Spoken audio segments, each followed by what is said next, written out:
Buenos días. Algunos de ustedes han seguramente convivido o trabajado con algún sistema de control centralizado en algún edificio. Este tipo de sistemas de control han tomado distintos nombres de acuerdo a la región o de acuerdo a la época. Por ahí el nombre más correcto sería Sistema de Control y Gestión de Edificios, pero muchos los conocemos como BMS, Building Management System, algunos como BAS, algunos simplemente lo conocen como edificios inteligentes, que son unas palabritas que se han usado mucho. La realidad es que no importa mucho el nombre, lo que importa que nos quede de esta charla es cuáles son las características que hacen que un sistema de control sea un BMS o no, ¿sí? Y que ustedes como usuario pueden demandar a un proveedor de este tipo de elementos para que realmente la oferta de controles se ajuste a la necesidad de ustedes y de sus clientes o del cliente final. Podemos dividir quizás las características principales de estos tipos de sistemas en 4 factores que tienen que reunir. El primero de ellos es el control distribuido.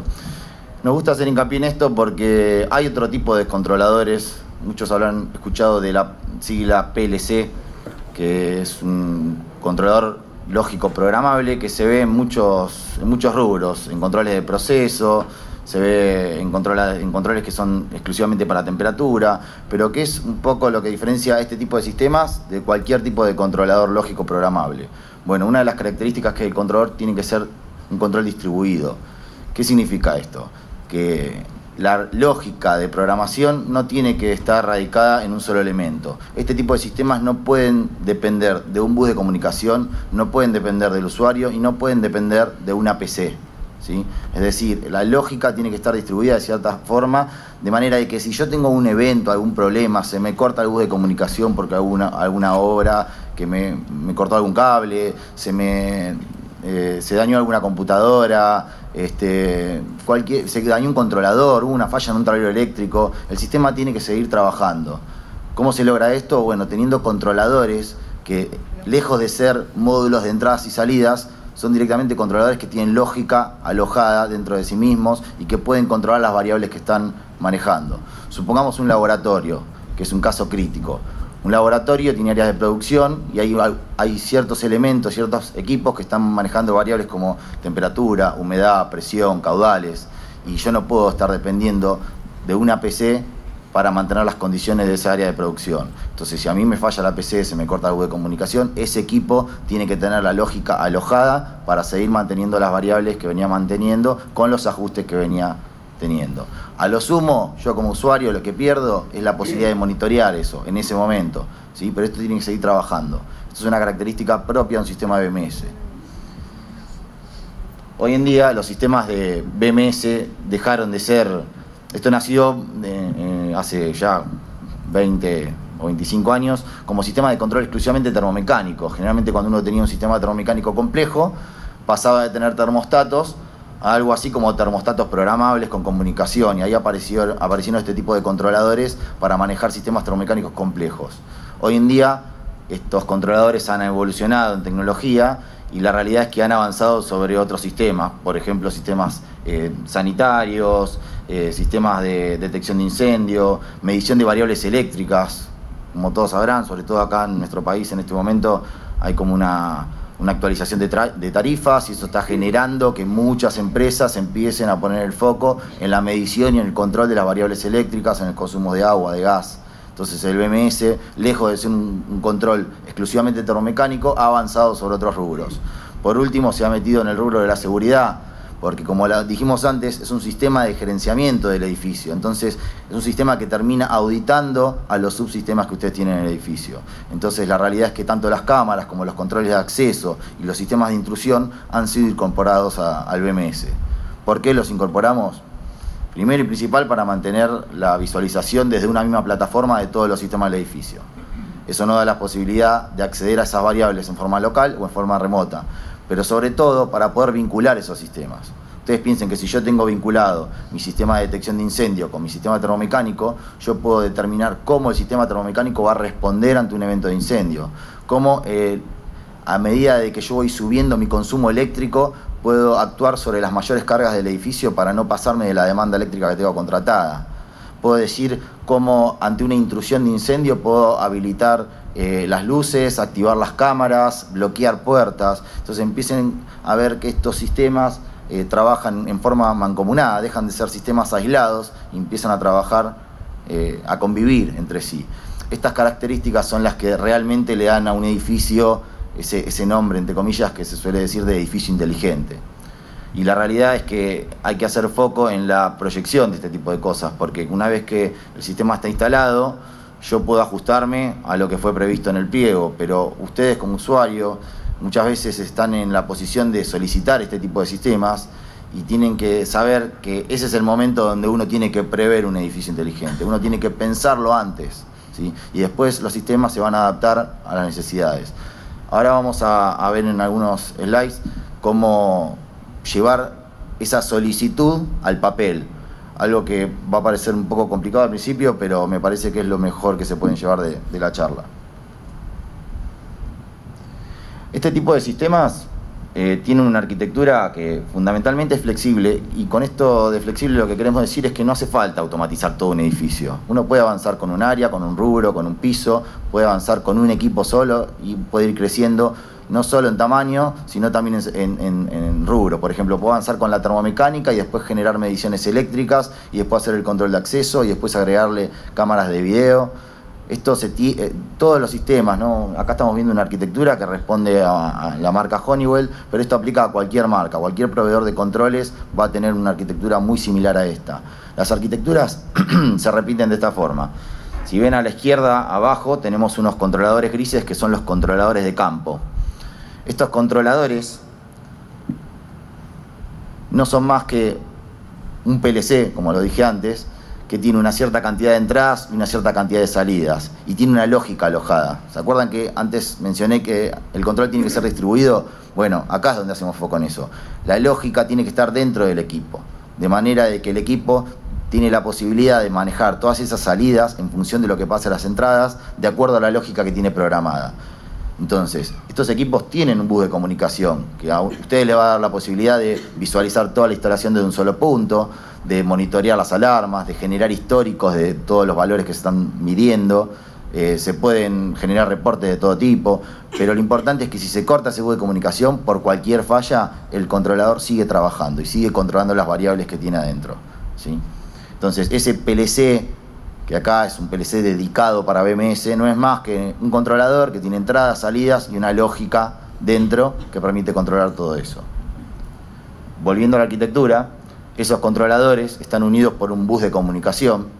Ese bus de comunicación tiene distintos protocolos. Esos protocolos hoy en día son abiertos y la realidad es que no importa el protocolo que use la marca, la realidad es que protocolos como Longworks, BACnet, Modbus, no sé, OPC, SNMP, CCN de Carrier, habrán escuchado alguno de esos. Son los protocolos más conocidos, son los que usan el 90% de los proveedores, tanto de controles como de otros sistemas. Y esos protocolos que se usan en los buses de comunicación son los que nos permiten vincular todos esos controladores para poder terminar en un punto de monitoreo. Aguas arriba de los controladores de campo hay controladores de red, ¿sí? En el caso de nuestra marca, eso tendrá un nombre, pero la realidad es que la arquitectura se mantiene para las otras marcas. Todas las marcas tienen controladores de campo que se unen en un bus de comunicación y terminan en un controlador de red. El controlador de red lo que hace es auditar a los controladores que están en el campo a través de ese bus de comunicación. Ese bus de comunicación, como les mencionaba antes, puede ser, en este caso, nosotros tenemos un ejemplo que es el bus de comunicación Longworks, pero la realidad es que los controladores de red hoy en día son multiprotocolo, todos. Avanzó tanto la tecnología, digamos, que cualquier controlador de red habla por lo menos los protocolos abiertos que se conocen en el mercado, que son los que están en el slide. Esos protocolos me permiten no solo vincular los controladores de campo, sino también integrar mediciones de otro tipo de sistemas. En el caso que vemos ahí, van a ver multimedidores de energía o power meter, como se los conocen. Esos power meter, que ustedes seguramente en muchas obras tienen tableros generales de baja tensión, que tienen power meter instalados. Si es un power meter digital, lo más probable es que ese power meter ya tenga comunicación, porque vienen de fábrica, no es algo que hay que comprar aparte. Esos controladores, esos elementos que permiten monitorear tensiones, corrientes, potencias, coseno phi, factor de potencia, todas esas variables que están en ese display, ya están accesibles en un bus de comunicación. Y si ustedes tienen un sistema de control BMS, lo único que tienen que hacer es meter ese bus de comunicación al bus general del sistema e incorporar todas esas variables. Una vez que incorporé esas variables, tengo la posibilidad de hacer todo lo que dijimos antes. Establecer parámetros de consumo, decir cómo tiene que responder el sistema termomecánico ante un evento de otro sistema, establecer cargas máximas y bueno, todas las vinculaciones que se les pueda ocurrir. No solo en cuestiones de energía, las centrales de incendio también tienen comunicación. Las centrales de incendio tienen posibilidad de conectar placas de comunicación que hablan BACnet, que hablan Modbus. Entonces uno puede incorporar todos los puntos de la central de incendio al controlador de red y de vuelta volver a poner todas esas variables en un sistema de monitoreo. A veces pasa que las centrales de incendio están provistas y sin software. Si ustedes tienen un sistema de control de tipo BMS, ya tienen un software instalado. Y realmente el costo es muy bajo de incorporar a ese sistema la cantidad de variables que pertenece a un sistema de detección de incendio y la posibilidad de decidir cómo va a actuar el resto de los sistemas ante un evento. Por último, estos controladores de red se conectan entre sí a través de una conexión exclusivamente de red. O sea, esto es una conexión TCP/IP, es casi una computadora. Estos equipos hoy en día tienen un entorno muy similar, o sea, tienen el software embebido dentro de los equipos y se conectan a la red del edificio. ¿Sí? O sea, uno tiene la posibilidad de conectar los controles de red a la red del edificio. ¿Qué les da cuál es el beneficio, digamos, de este tipo de conexión? Que ustedes pueden monitorear el sistema desde cualquier PC que esté en el edificio. Y la realidad es que entrar remotamente es una cuestión de permiso, ya pasa a ser un tema más informático que de BMS. Monitorear mi sistema de control en forma remota depende de que el edificio me dé acceso remoto a la red del edificio. Entonces la realidad es que yo acá en esta presentación podría entrar de mi celular a obras que en este momento tenemos en Ushuaia, en Pergamino, en Santa Fe, y podría monitorear y hasta programar equipos desde la computadora. ¿Sí? Entonces la realidad es que como avanzó tanto el nivel de conexión de red de los equipos centrales, es que yo puedo trabajar en forma remota casi como si estuviera en la obra. ¿Sí? Entonces la posibilidad de entrar remotamente ya no es un costo extra como lo era antes. Por último, la incorporación de los sistemas de seguridad. Hoy en día las cámaras que se agregan son cámaras IP, prácticamente son todas cámaras IP PoE. Entonces incorporar esto a la red es muy sencillo y pasa lo mismo con los controladores de acceso. Los controladores de puertas o todo lo que sea acceso de intrusión, detectores de movimiento, alarmas. Entonces, incorporando todos estos puntos al sistema, yo tengo la posibilidad de monitorear todo desde mi teléfono, desde una tablet, desde una computadora o en forma remota. Y me quiero perder aunque sea unos 5 minutos en esto. Esto que ven acá es una planilla de estimación de puntos. Esto es la herramienta que a ustedes tienen para poder comparar proveedores de control y asegurarse que están comparando manzanas con manzanas. Cuando ustedes pidan, o cualquier solicitud estándar de control dice, y bueno, yo quiero controlar, tengo 7 equipos termomecánicos, tengo 4 bombas, tengo 20 circuitos de iluminación. La realidad es que ese tipo de solicitudes tiene tantas lagunas que permite tener una cotización, una diferencia entre una cotización y otra puede ser un 50% tal vez. Si ustedes tienen la capacidad de elaborar una planilla como esta, que ahora van a ver que es muy sencillo, tal vez se ve un poquito chico, pero si ven la primera línea, la línea celeste, dice sistemas sanitarios. Y una de las primeras cosas que aparece como un sistema sanitario es un pozo de bombas que no sé si es pluvial o cloacal, pero para el caso da lo mismo. Entonces, supongamos que nosotros queremos monitorear un pozo de bombas, que yo sé que tiene 2 bombas de agua. ¿Qué es lo que voy a hacer? Bueno, primero y principal quiero tomar el estado de esas bombas, saber si están prendidas y apagadas. Entonces considero 2 puntos de entrada digitales. Después quiero saber el estado de la llave manual automático para saber si el operario por alguna razón sacó de automático esa bomba. Eso es un punto digital porque la llave o está en automático o está fuera de automático. La bomba está encendida o está apagada. Entonces son puntos digitales. Entonces yo considero entradas digitales. Quiero saber si el pozo está lleno o está vacío. Y además quiero tener una alarma de desborde. Y por último quiero comandar esas bombas. Quiero poder encenderlas cuando el pozo está lleno. ¿Sí? Entonces preveo 2 salidas digitales para el comando de las bombas. Eso hasta ahí es lo que compete al usuario que solicita un sistema de control. Es decir, yo tengo un pozo, tiene 2 bombas y estos son los puntos que yo quiero monitorear de estas bombas. Entonces ahí queda establecido cuáles son los puntos de control de ese pozo. Después el proveedor de controles deberá llenar lo que viene a la derecha, que es decir, para tomar el estado de esas bombas voy a usar un switch de corriente o un presostato diferencial o voy a tomar el contacto auxiliar de un contactor. Para tomar el estado del nivel del tanque voy a usar flotantes, uno para desborde y uno para saber si está lleno o vacío. Para el comando de las bombas voy a prever 2 relés auxiliares para poder comandarlas. Y para todos esos puntos, que tenemos 6 puntos de entrada y 2 de salida, voy a utilizar un controlador de campo. Todo eso es parte del proveedor de controles. Lo importante es que ustedes sepan armarlo de la izquierda. Vamos a ver un caso distinto. Sistemas eléctricos.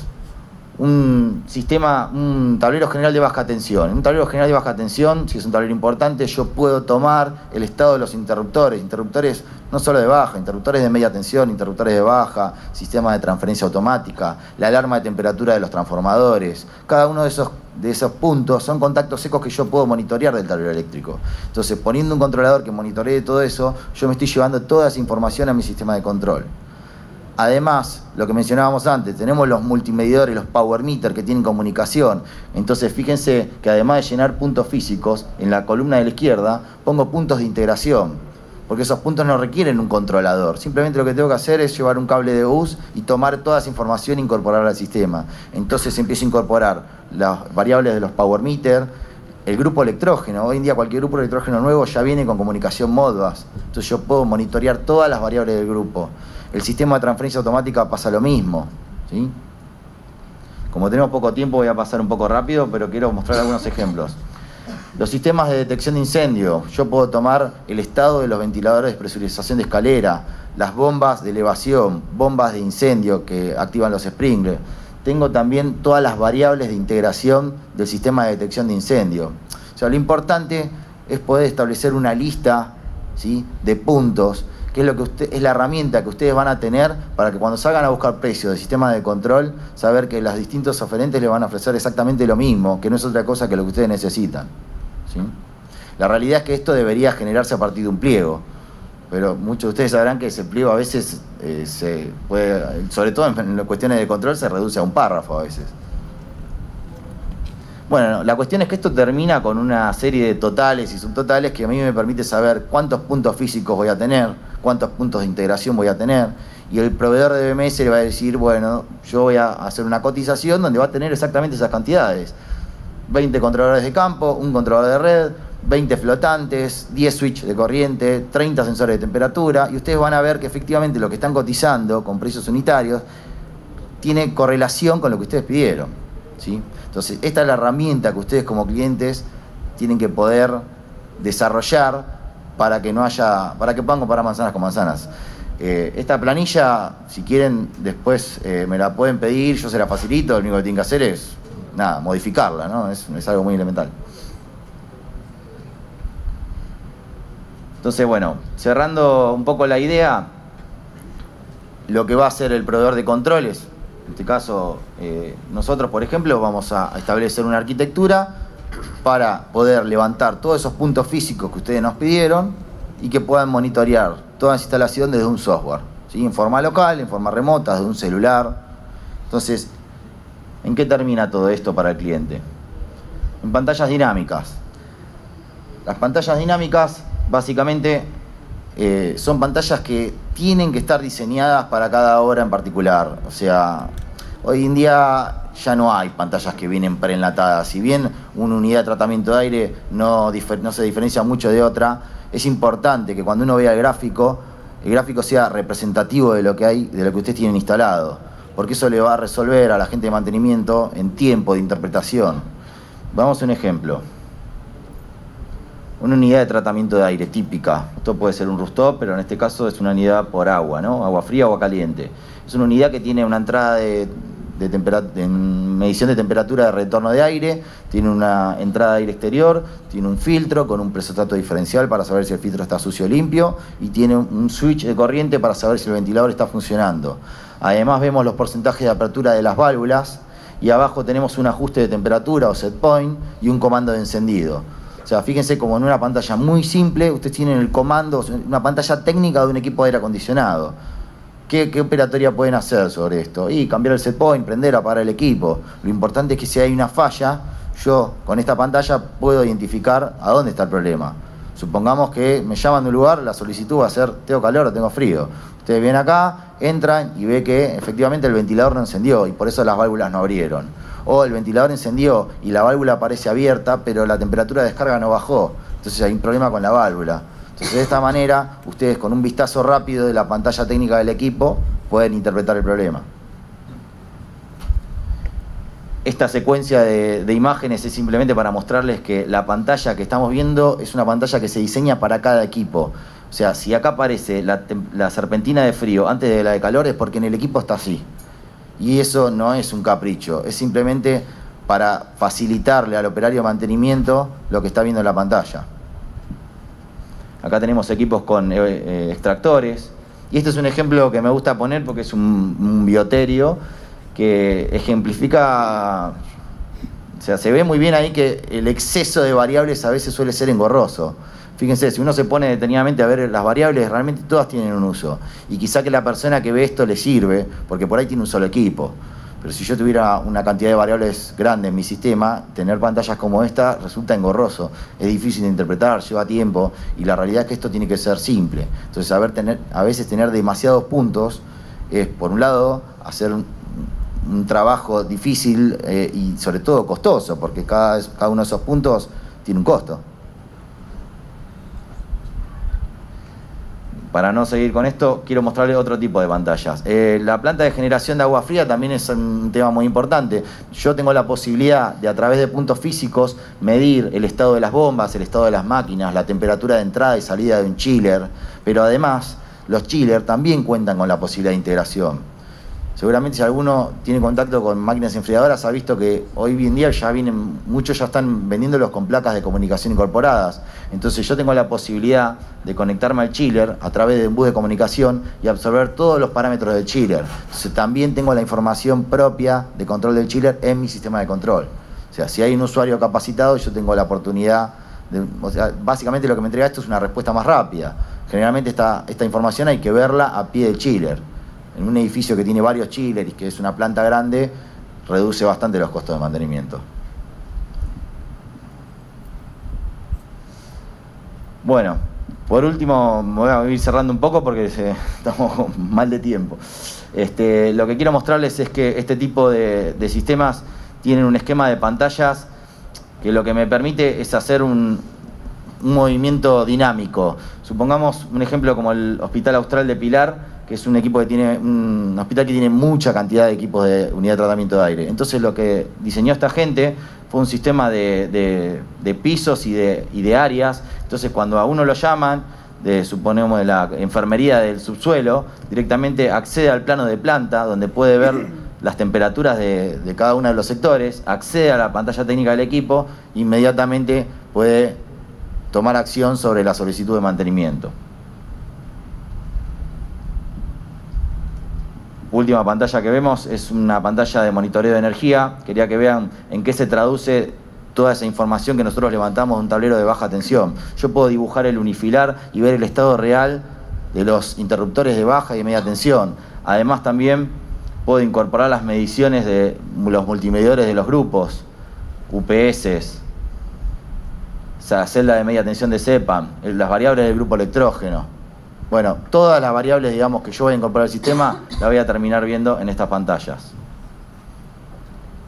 Y ya cerramos. Bueno, lo interesante es que se queden un poco con el resumen que yo les venía diciendo. Las ventajas de un sistema de control es que la lógica sea distribuida para que no dependa de un factor como puede ser el bus de comunicación o la computadora. Por otro, que el control sea centralizado. Eso le va a dar la posibilidad a ustedes de monitorear la instalación de un solo punto, ya sea en forma local o remota. La posibilidad de realizar registros de alarma, registros de históricos. Cualquier punto del sistema se puede monitorear, se puede cambiar de la pantalla, se puede programar por agenda, se puede accionar por el usuario en forma manual.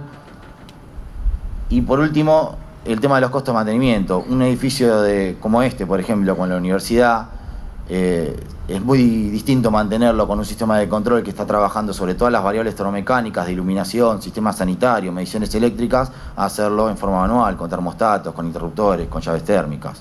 Entonces, la idea que yo quiero que se lleven de acá es que los sistemas de control que proveen las distintas empresas y marcas que hacen este tipo de sistemas, digamos, son muy similares a nivel arquitectura y a nivel tecnología. Lo importante es que ustedes pueden armar una planilla de puntos lo más específica posible para poder comparar, ¿sí?, lo mismo, que no tiene que ser otra cosa que lo que ustedes o su usuario final necesite, ¿sí? Así que bueno, cualquier duda lo vemos después. Bueno, muchas gracias.